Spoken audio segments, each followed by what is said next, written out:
Hello, this is Sunil Tulsiani, founder of Private Investment Club. I am so excited to have my new friend, Gerry. He's a member of Private Investment Club. He is as a veteran real estate investor and entrepreneur, somebody you really need to meet and see. I want my thousands of my subscribers and members, clients to actually meet you, Gerry. Gerry, welcome to the show. Well, appreciate it, Sunil. Thanks a lot. And a lot of days I do feel like a veteran because I'm 48. There it is. It's out in the open. And but you know what? There's still so much to learn every day. And that's part of one of the biggest reasons I spring out of bed every morning is to just keep learning, I feel like there's an endless. I feel like it's you're trying to swallow up the ocean with a teaspoon. There's so much knowledge and so much that I still am not aware of. So just being able to learn every day is huge. So thanks for the nice intro too, by the way. You're very welcome. And you know what I was last Saturday, we had a members only session. We were talking about the event that we had. Right. Members only session was on Sunday and then event was on Saturday. And we were talking about at the event that the best leaders are best students who are then best leaders. So, the fact that you want to get up every day in the morning and be the student and learn and still say to yourself, I have a lot to learn. That's an equality of a leader. So good to have you, Gerry. And of course, we're going to get on to this. We want to inspire people. We want to let people know that they too can do things. So start from your story. Tell us a little bit about you, how you started. Whether you were born into a rich family, tell us a little bit about you. Go ahead. Well, my goodness, we'd have to have a week and maybe a couple jugs of whiskey. I'm not sure, but but no, all jokes aside, I'll try to be brief, short and sweet for your viewers. And no, very modest upbringing, blue collar. I was born in Toronto. Okay. 1973. At 6 months old, my parents moved us back to New Brunswick. My father's originally from there, and my mom was born in Moncton, but spent a lot of time in Montreal. So needless to say, I am a New Brunswick guy, true and true. Started playing hockey. I thought I was going to be Wayne Gretzky for a while, and that didn't work out. So always loved business. I remember my father and I, we would take me for drives, and we'd go to the local dump, for example. And, we'd just be driving down the road. I said, let me count your money. And he'd haul out a wad of, back then, $1 bills, right? $2 bills. So yeah. If they had $150, it was like this big fat wad. And I just loved it. I love that. I loved playing Monopoly. You remember that game, the real estate game? Yes. And loved everything about business. My father worked for himself, in refrigeration, air conditioned business. So there was an office downstairs in our home growing up. And I remember playing with my cousins down there. We'd play office and pretend we're interviewing people and things like that. So I started out in the music business, released records from, right around the year 1999 to 2006. A lot of people might remember me as Gerry Vautour in the country music world. I was fortunate to put out, 2 or 3 CDs and had a lot of hit records across the country on country radio and country music television by way of music videos and whatnot. Right. And I knew that wasn't going to last forever. And so in 2008, I'll back up just a bit. So my wife and I, we got married, I believe, right around the year 2001, somewhere's in there.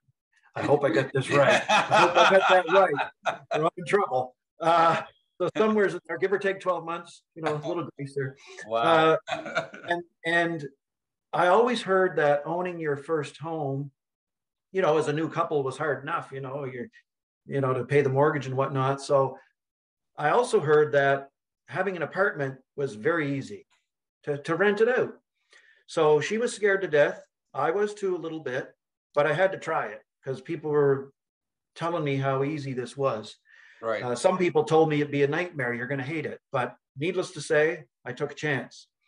And I couldn't believe how easy it was every month when somebody would just give a knock at the door and give you money. I thought it was illegal.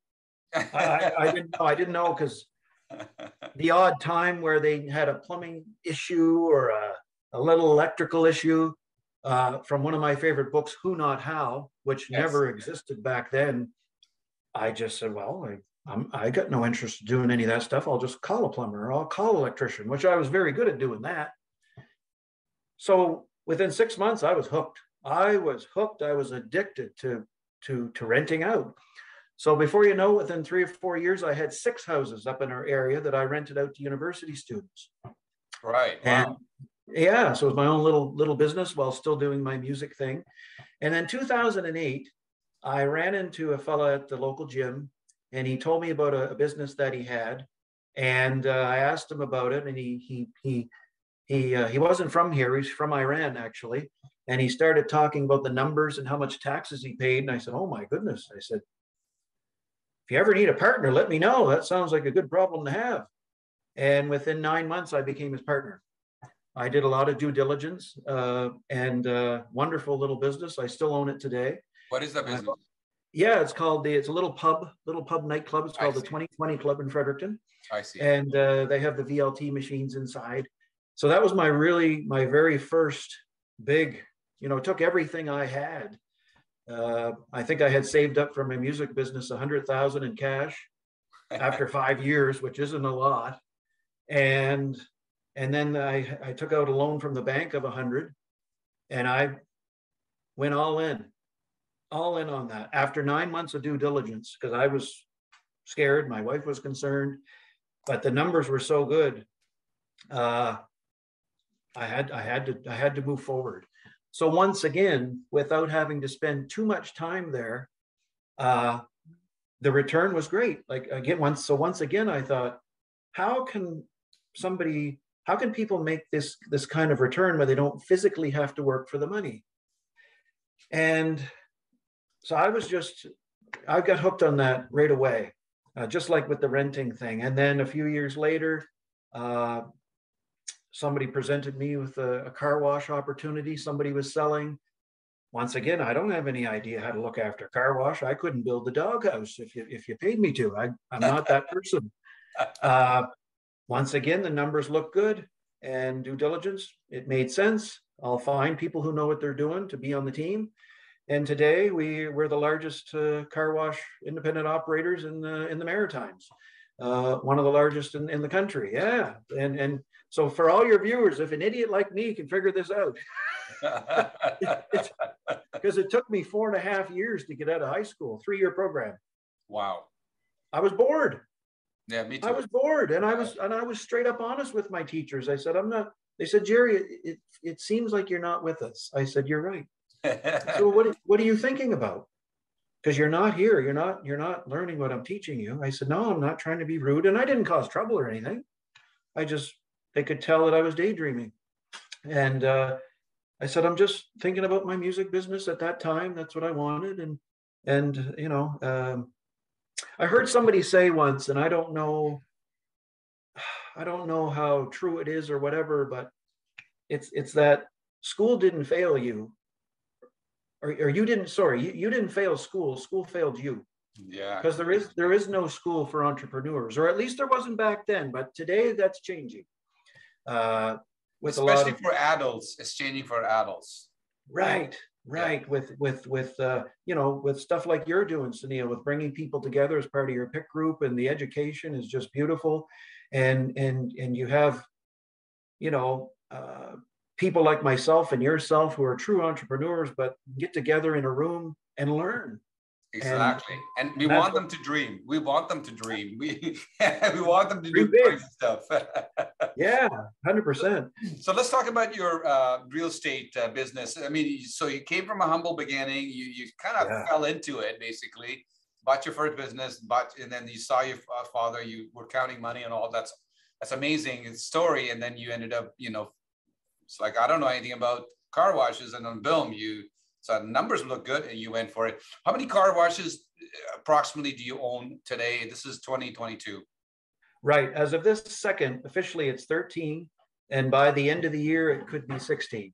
Wow. Okay. Yeah. And they're spread out between New Brunswick and Nova Scotia. And that's kind of the territory where we have our current properties as of right now. And I have a self-storage business as well. Of Yes. course, the little pub nightclub I told you about. Tell me about the self-storage business. How many units, or, tell me about that.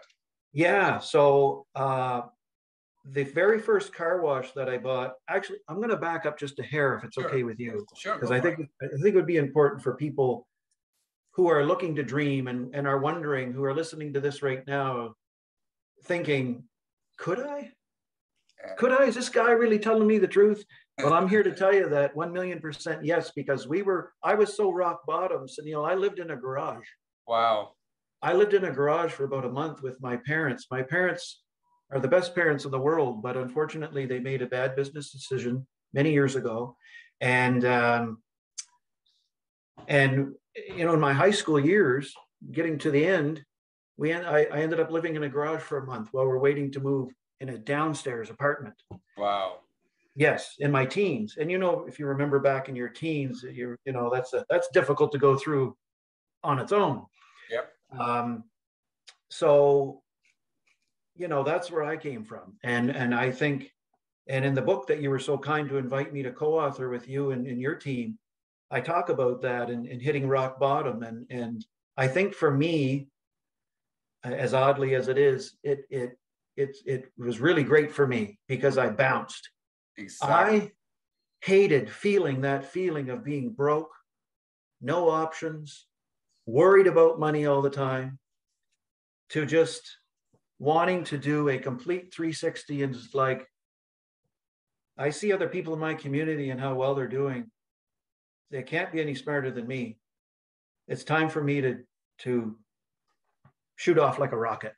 Yeah, and that's awesome because, again, the stories are how we learn. And for somebody like you to do that, come from where you see your story, and yes, we probably don't choose to sleep in a garage, but it was very important for you, for your growth, to do that. So there are a lot of people right now saying, but you don't understand, Gerry. You don't understand, Sunil.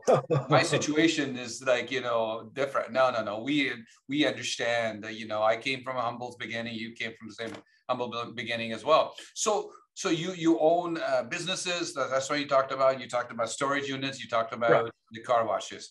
And so which one of these are your favorite? Let's tackle that. And why? Well, you know what? I think of it as monopoly. When people ask me now, people I don't know, just randomly you bump into, like, well, what do you do? And it's like, I feel like saying, I'm going to need a couple hours for this. But I say, I play Monopoly in real life. Yeah. That's what I tell them. Which one do you love to do, though? Which one do you like every day you wake up? Which one do you love? Well, I would have to say, I love storage. I do, but we're really growing our car wash little empire rather quickly, and I don't see that changing. So I'll have to say car washes. It's simple business for me to understand. I'm a pretty simple guy. Yes. And so I enjoy growing that. I really do. We're negotiating. It's funny. Half an hour before this call, I think I can say this. Why not? People want to know, and I always want to. When I was really listening hard 10 years ago, when I had nothing, no money, nothing hardly, and whenever I would see interviews like this, especially people from Canada, because when I seen people like this and being interviewed from Canada, it's like, hold on, I'm from Canada. like he can do it. I'm going to listen in, and I would pray and hope that they would give me some real gold nuggets. Yes. When you know what I mean. Yes. So nowhere to lie. An hour ago. There's a car wash that I'm trying to acquire, and they asking, we agreed on 1.5 million, okay, for these two little sites. And he just called me. He's an older gentleman, and he said, Gerry, we agreed on this price months ago. He said, how about, can we do 1.6? Now, before 5 years ago, that would have really bothered me.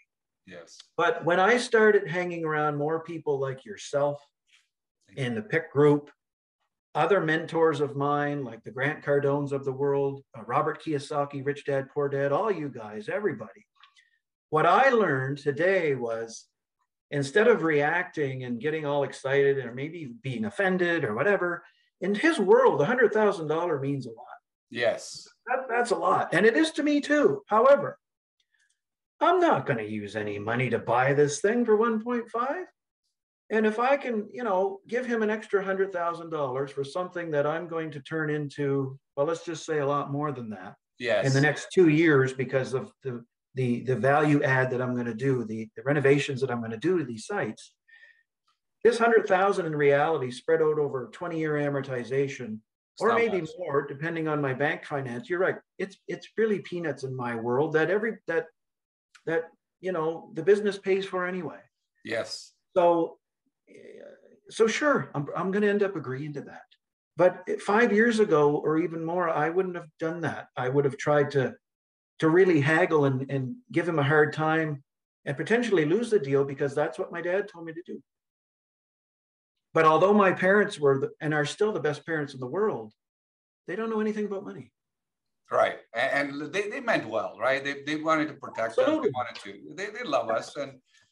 And they came from a security. The whole world came from a security. There were wars going on. There was scarcity. Yes. They meant well. They meant well. Right. And still do. And still do. And every new deal I do, no matter how big or how small, my mom, same thing. Oh my God, I'd be scared to death to do that. Yes. And she's right. Because we're all afraid of something when we don't understand it. Especially money. Especially money. Absolutely. So for all your listeners out there, if there's anybody who's on the fence of should I learn or should I not, if you learn from the best, people who are really having major success like yourself and the people in your group and other people that are out there right in your hometown. I don't care if you're in Saskatoon, Calgary, or New Brunswick. There are people who are out there and really having some major success. And you know what? The majority of them will be more than happy to give you some time for advice. Exactly. Well, when we had our in-person, in-person event that we had millionaires and multimillionaires a pick in the room, and people would just walk up to them and say, can I sit with you and a coffee with you? Because we, and then they would go, yeah, let's talk, man. Let's. Absolutely. Banks love land and buildings. Yes. In my little pub business that I speak about, I'm just a tenant in that building, so I pay rent. Yeah. So the bank would never loan me money, even today, just for that business, because there's no security. So years ago, I didn't understand that. I didn't know. So banks love, as you know, land and buildings, and they will. That's number one. So with car washes or self-storage, the banks love lending in that space. So I would say the first thing, the biggest hurdle I think newcomers have is, well, I could never have the money to do that. Yes. And you hear that today, and we're going to hear it forever. And that is absolutely false. Soon as you learn, see that word again. So as soon as you learn and read some books and get around people who know what they're doing, you can, like you just said, get partners who are experts in the business and break in that way. You could be the sweat equity person by doing all the work while finding an investor who just wants a return on his or her money. Right. So basically, if you're looking at a car wash or self-storage, I think the opportunities are endless even today, because at least here in the Maritime provinces, and I'm sure it's in the ballpark from Ontario to out west, is the majority of our population is getting older. And I think the one stat that I heard in the Maritime province is that 40% of our population now, maybe even a little higher, is 65 plus. What does that mean? There's a lot of very good little businesses that are coming up for sale, and people are wanting to retire. And so what do? So, well, first you want to get the financials on this business. You want to make sure you understand it. If you just don't understand it, Warren Buffett talks a lot about the sweet spot, just like a pitcher throwing you the ball, and you're waiting for that, what you feel is a perfect pitch before you're just whacking it. But don't be afraid to miss. Please don't ever be afraid to miss. Don't. That's the worst thing you could do. Don't stand there forever. Because if you make a mistake, that's excellent, because then you'll learn even quicker. So all the learning is in the mistakes, in my opinion. And then, because once you get the financials on this business and they see that long history, and then you learn how to normalize the numbers, you learn what EBITDA means, like to take out the amortization and to take out the interest and long-term debt, get around people who have done that before. If you really want to know and learn, you will put up the effort to find out who can help you understand those numbers. How do you find a good, let's say, car wash? Like, how do you find them? Is it connections? What is it? A network? How do you find them? How do you find them? Here's a quick story. And here's one of my things. Now, I'm an oddball, but you are. But yeah, we love oddballs. Go for it. So biggest acquisition I've ever done was a couple of years ago, and I talk about this in the book. Yes. Was our brand now Rubber Duck Car Wash, and I at the time had 2 car washes in New Brunswick, and the fellow who kept fixing our car washes, he always talked about Rubber Duck, the largest independent car wash operators in the Maritimes, because they had 10 sites. So one day, after listening to whether it was your group or he said something about, just don't be afraid to go for it. Pick up the phone, just ask. You never know what you find or get if you ask. Yes. So I think COVID was just starting, or yes, slightly before COVID hit. Anyways, I called up these owners, never talked to them before in my life, complete cold call. And I said, here's who I am. And I said, I'm a little car wash owner in New Brunswick. We got 2 of them. And we have an acquaintance in our repair company that we both use. And the owner at the time, his name is Peter. He said, yes, that's right. And I said, I keep hearing about you and how well you guys are doing. And you've been doing it a long time. And I hope you're not offended. Yes. But I got to ask you, would you ever consider selling someday? And he said, sure. Mm-hmm. That was it. Simple. And I said, what would you want? And he said, X. I won't disclose that. Sure. And I said, okay, great. He said, great. I said, yeah, great. Let's do it. Okay, so let's say you the number. You said great. What's next? What happened next? How did you know it was a good deal and financing? Well, I gotta pat Mr. Cardone on the back for this one, for Grant, because I really got this tip from him, and it changed my whole train of thinking. Was don't barter off the start. Yes. Don't worry about it. Unless you're buying something and it's probably worth 1 million or 2 million or 500,000 or whatever. Unless the person says I want 50 million. Yeah. Well, you're completely wasting your time, and you can certainly move on. Yes. But if it's something in the ballpark, maybe it is a little high, don't argue with them. Just say, great, no problem. And you get what you call a letter of intent put together. And you can say, look, if your numbers support this and there's nothing wrong with your business, then great, let's put the letter of intent together. No problem. And we'll move forward. And then you have the deal under contract. Yes. And this is what Grant taught me a lot, was get it under contract and then worry about negotiating later. Give them their price up front. And long story short, I think that deal took about the better part of 9 months to put together. Yes, I remember. Kind of like having a baby, 9 months. Yeah. And so what started out with they wanted X, I think the what we ended up with was like 960. So I think it was $350,000 less. Got it. But it made sense, because after I did my appraisals and my inspections, hey, if, for example, if the roof needs to be replaced, it needs to be replaced. What do you want me to do? It's not my fault. Yeah, maybe you can replace it right now. Well, sure. Or exactly. Or we'll reduce the price and we'll do it. But we're already 6 months in. We've been dating for 6 months now. Surely you're not going to let this get in our way.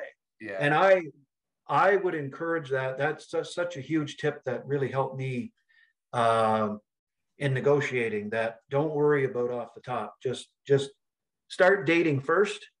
Date for a few months. You get to know each other. You actually like each other.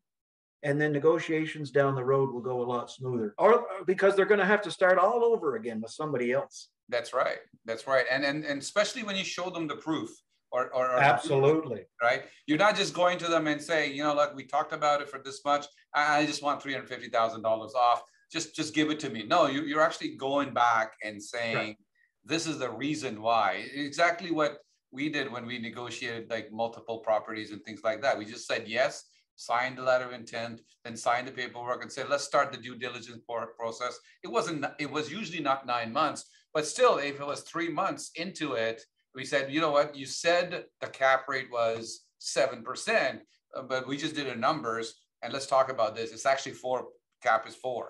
So then I say, let's find out if the cap was actually 7%, what should the price would be. Now there's 4%, what price should it be now?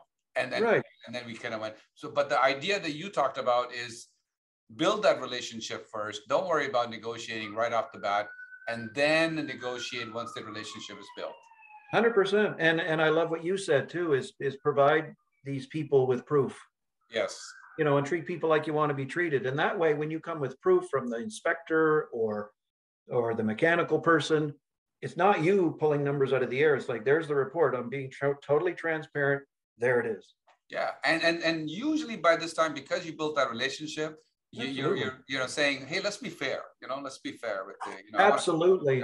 And in this particular acquisition during COVID and all this stuff, which did drag it out, which is why this took a little longer. The deal in this, and me trying to acquire this, it went dead twice. They told me to get lost twice. Good. And the first time, I forget something about. I really do forget the first reason, but the second reason was because the appraisals came back. Yeah. I more or less had to request a bigger vendor take back. So I needed another 400,000 that the owners needed to let me pay off, you know, more than what I originally anticipated. Got it. And after that, they told me to get lost again. And I got to tell you, I sat in my car because we're so close to closing this thing. And I called a business coach of mine who was in Ottawa, a great man. And I called my lawyers, and I was defeated. Like I was, you know, it's like I don't know who the most famous boxer is right now, but everybody knows Mike Tyson. So it's like, yes, Mike just hit me again. Yes. And it was a good one. And it took some words of encouragement to say, Gerry, just go find one of your private investors and do a deal with one of your other little company. What are you doing on the ground? You don't lay on the ground. This isn't you. Get up now. Within 5 days, I figured it out. I just needed that kick in the rear end. We all do. So we all do. And it's all in your head, guys. It really is. Because if you just, and I needed that, just like I needed to be living in that stupid garage for a month, because it's just the universe making you stronger. You have to go through these hard times to really build up your muscles, mental muscles, we'll call them, whatever it is, to really appreciate, you know, because just know the sunny sky is the jackpot is right around the corner if you just push through. This is such a great story because, again, I see thousands of people and they always have a story why they can't do it. And I tell them, because you have that story, chances of you attaining what you want is higher than somebody who was always rich, never had an issue with anything. You know, you had that problem. That problem could be the propeller. I tell a lot of people today, I mean, I was a shy guy, you know, never been a public speaker, coach or mentor and all that kind of stuff. Was never in millions of years that I thought I would do it. And right now, I'm going to go to Phoenix and share stage with Tony Robbins. Then in Toronto, I'm going to share stage. Oh, nice. Yeah. And then in Toronto, I'm going to share stage with Arnold Schwarzenegger, my Terminator, you know, movie star. Like it's, but I was really afraid to get up in front of 5 people, you know, that's it. And now I'm going to get in front of like 5, 6, 7, 10,000 people or something like that.